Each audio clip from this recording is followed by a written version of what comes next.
Welcome to the WTR Small Cap Spotlight podcast. I'm your host, Tim Gerdeman, Vice Chair and Co-founder and Chief Marketing Officer of Water Tower Research. Today, we are joined by Harrison Gross, CEO of Innovative Eyewear, NASDAQ ticker symbol LUCY.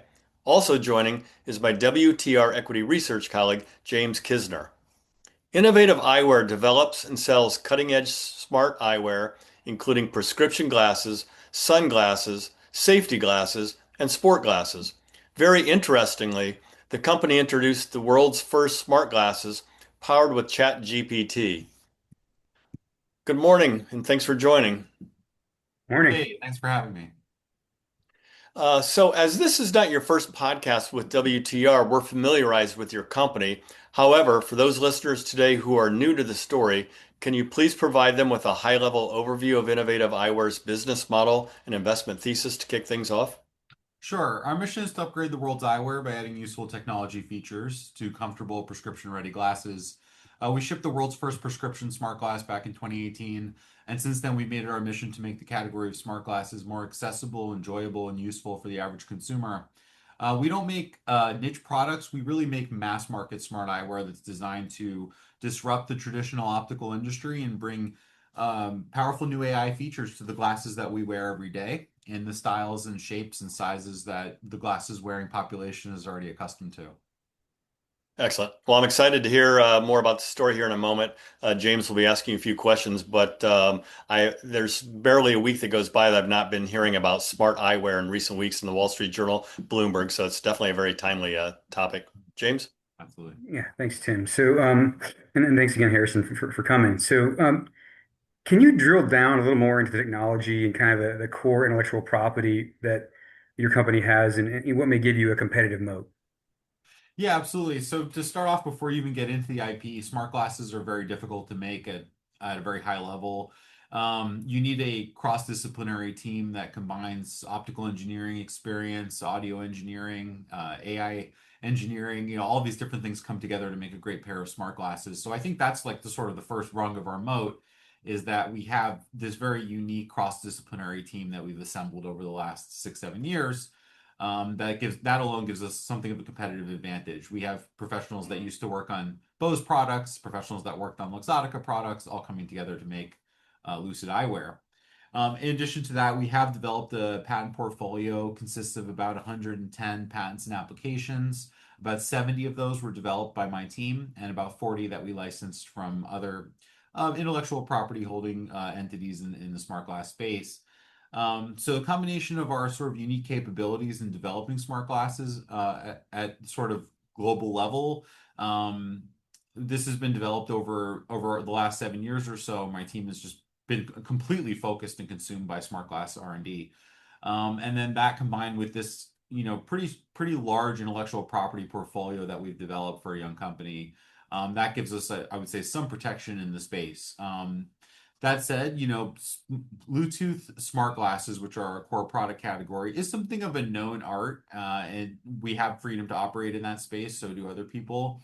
But where our sort of intellectual property really comes in is that level of detail that brings our product to the next level, where it's not just another smart glass that's produced by, let's say, a regular eyewear company or an audio company, but we make smart glasses that are produced by this dedicated team that just makes smart glasses, and that results in this sort of higher level of the product, which is just a higher level of performance overall. And that's a result of our IP and the unique know-how that we've built up in the company. Oh, thanks for that. Let's talk about just recent financial results. In January, you pre-announced preliminary full year results, and you disclosed 65% year-on-year growth for 25. Can you talk a bit about what products, applications, or partnerships are driving it? Yeah, so the first thing driving that, I would say, is just a growing awareness of smart glasses overall. There's a really interesting statistic that came out recently that in 2024, only about 4% of online adults had ever even tried a smart glass product. And in 2025, that number rose to 17%. So we're still at about this point where only about 1 in 5 active online adults have tried smart glasses. So we're still seeing a ton of upside potential in this category, a ton of growth to come.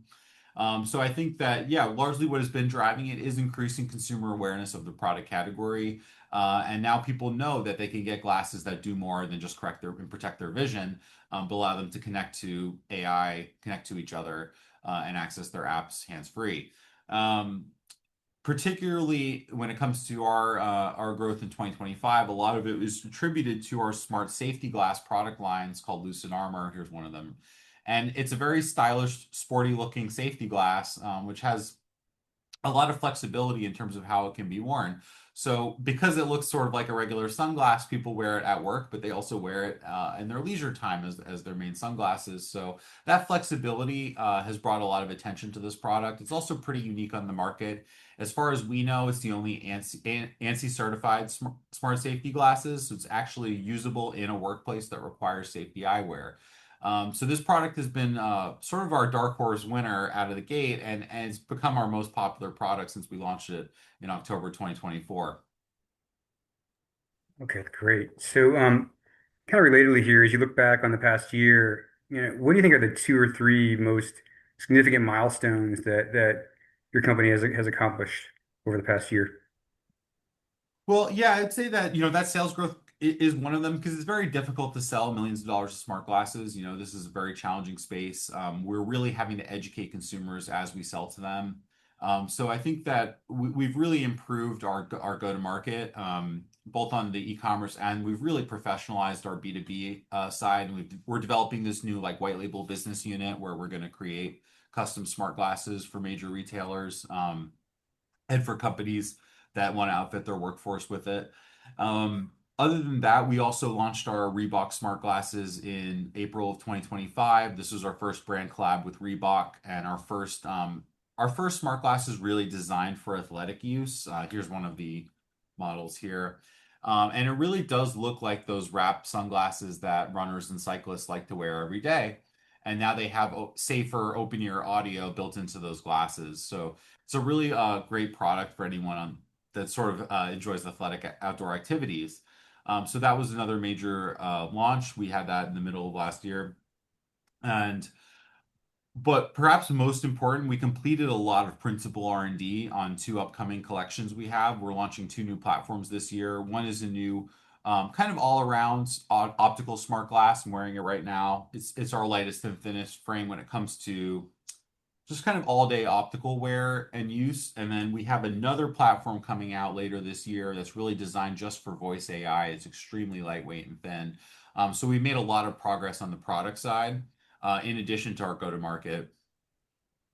Great. Because you guys have gotten a lot done. So Mark Zuckerberg, may have heard of him, said on his earnings call on January 28th, just less a couple weeks ago, it's hard to imagine a world in several years where most glasses that people wear aren't AI glasses. And Google and Apple have both reportedly, they're getting into the space more aggressively too. It really seems like smart glasses are kind of inflecting. I'm just kind of wondering if you had thoughts as to why that may be. Well, it's interesting because when we started, we really saw our product as both an audio device and a vision device in one. But the focus was really on these like Bluetooth audio features and the ability to listen to music and podcasts, take your phone calls, and use apps through Siri and Google Voice. But what changed uh, basically was the emergence of voice-based AI as this sort of new computing paradigm, right? About 3 years ago. So with the rise of ChatGPT and now Gemini and Claude, voice-based AI interactions kind of emerged as the killer app for smart glasses. And now smart glasses were seen not just as sort of an evolutionary step forward in eyeglasses, which is how we've always seen it, but are now being seen also as an on-ramp into these AI platforms, and one that is at the ready at all times when you have it on. That's something that's very different from your phone or even a watch. When you're wearing glasses, they're on your face, they're ready to be interacted with at any moment in time using voice commands. So this sort of flexibility and the sort of omnipresence of glasses once you have them on makes them very well suited to be an interface for all these new emerging voice AI platforms, which in our view is going to be the future of mobile computing and maybe computing overall will be these voice-based AI platforms. So That's kind of what changed, I would say, and that's what's accelerating adoption of smart eyewear, and it's now being marketed left and right as an AI on-ramp device, which I think is correct in a lot of ways. Um, but and then where it comes to like this idea that it's hard to imagine people wearing dumb glasses in the future when smart glasses are going to be so powerful. I think that's correct because you're essentially we're not asking the user to adopt a new modality or to have sort of a major change in the paradigm of the devices that they use. If you already wear glasses, this is a very natural upgrade for you. We're just asking you to select, the smart option when you get your next pair of glasses instead of adopt something completely new, like start wearing a watch or a neural wristband or, some other device that people aren't already familiar with. So that, in a way, I think is kind of the power of smart glasses. It's this like universally accepted form factor that's already being worn by a billion people.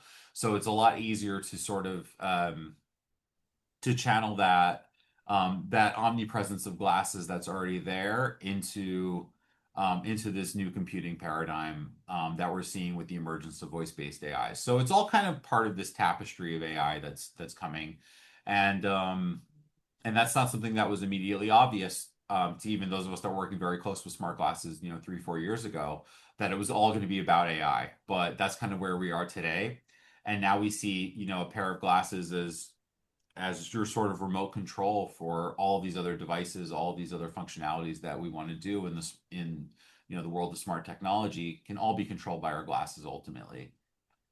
Okay, that's great. So, just really briefly with respect to Meta specifically, since they've got made a lot of noise here, can you talk about how you may be different from them, and if you have a strategy for competing with them specifically? Well, on the hardware side, our hardware is more sophisticated in a way. Even though it's not as loaded with as many features, it is more wearable. Our products, they have longer battery life, they weigh less, they're more comfortable for all day prescription wear.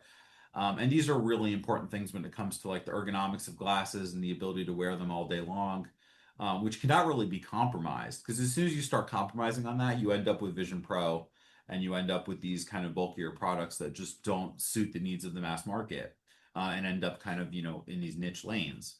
I see camera glasses in general, which is kind of what Meta has decided to focus on for now. I see them as an intermediary step between sort of audio glasses of today and the AR glasses of tomorrow. And then I really see them ultimately as being something of a niche product for content creators and for low vision people. So this is where the camera glasses really do shine. They're really good at capturing video and they're good at helping blind people navigate. So this is part of like a larger thing that's happening where we're going to see a hugely diverse smart glass field with all these different types of smart glasses that suit different user needs and help address different user deficiencies. And this is where like kind of smart glass as a medical device really comes in. And there's just like Luxottica just came out with this hearing aid glasses that just got FDA approved, first one. So it's your first hearing aid in a pair of glasses. And that's also like niche to people that have hearing loss.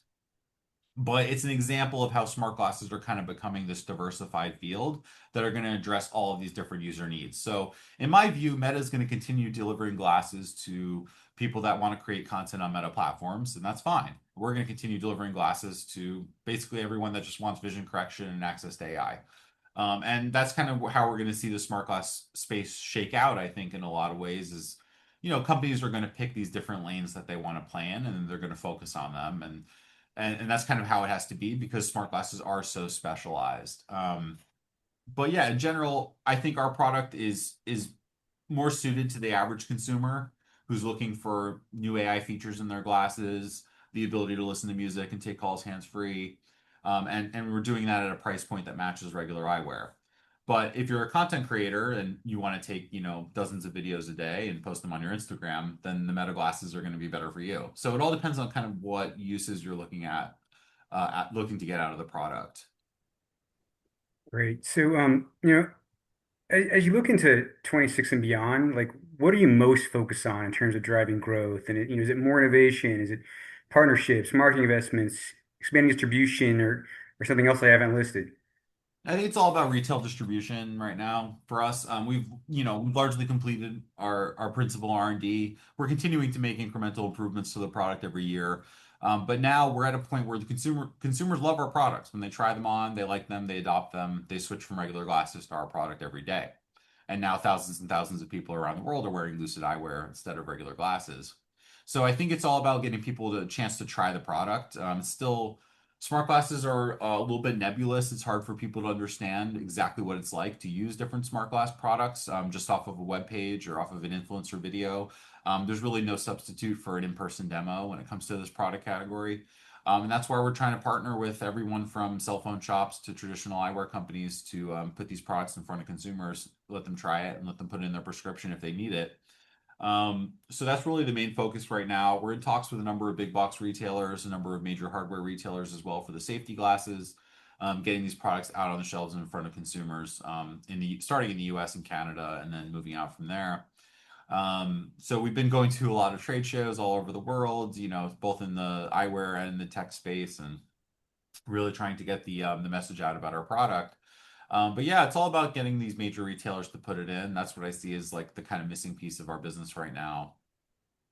That's helpful. Time for a couple more here. So, not a fun topic, but tariffs, been a pain point for a lot of companies, and I think this is something you've been talking about in the past as well. Could you give a little update on just how you're navigating that, that aspect of the business environment?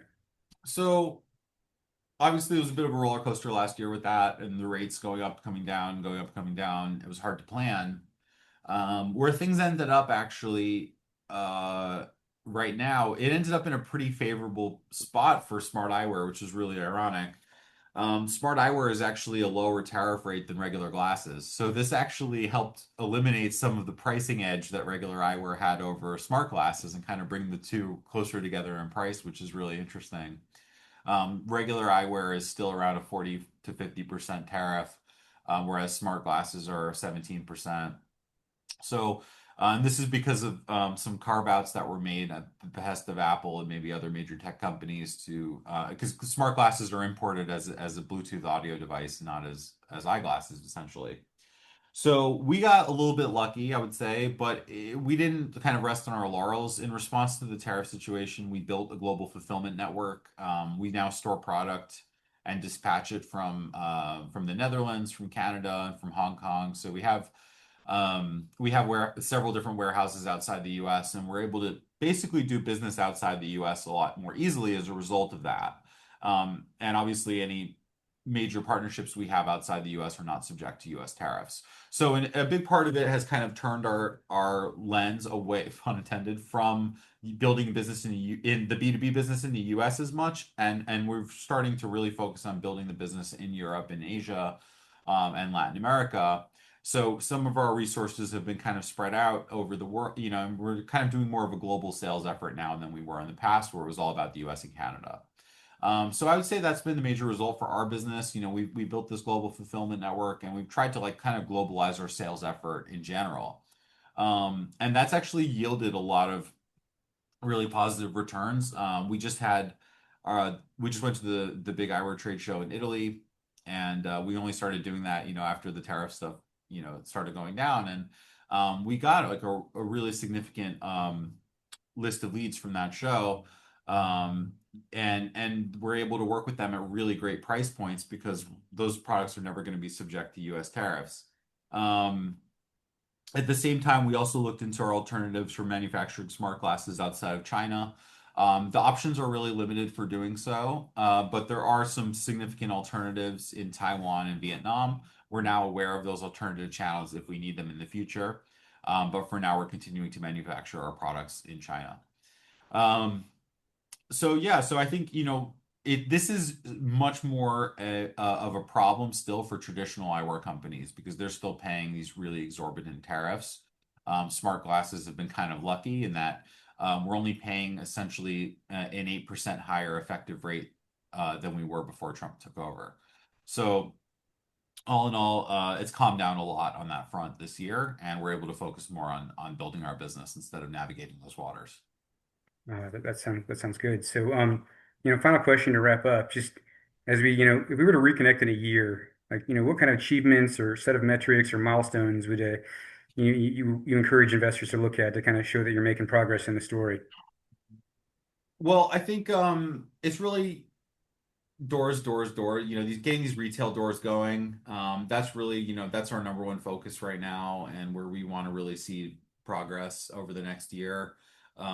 Everything's about go to market for us now, getting these products in front of consumers because we know once they try it, they like it, they buy it, they want it. So it's just a matter of closing that distance between our product and the consumer right now. And we're going to do that through these brick and mortar rollouts in a couple major retailers over the next year. Um, God willing. So yeah, we'll see what happens. That's great, Harrison. Well, thanks for that. I'm going to pass it back to our host, Tim Gerdeman, for closing comments. Thanks, James. Harrison, I was just kind of laughing myself, actually, thinking about this discussion. So I hear hundreds and hundreds of investment themes per year, but every once in a while, and today happens to be one of those, it makes my imagination absolutely run, thinking about how the product or service could not only change my life, but lives of millions and millions of consumers around the world. And this is one of those.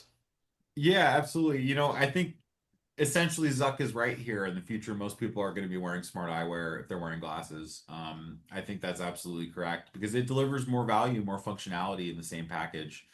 Um, so it makes a lot of sense for people to make the switch. Well, best wishes for the continued commercialization in 2026. And thanks, Harrison and James, for joining me today. Cheers. Thank you. Cheers. Thank you for listening, and don't forget to subscribe, as well as visiting www.watertowerresearch.com to stay up to speed on the company's small cap written research reports, podcasts, fireside chats, industry-specific symposiums, and conference schedules. We will see you next time for another edition of the WTR Small Cap Spotlight podcast. Finally, a special thanks to the producer and editor of the podcast, Krista Fitzpatrick.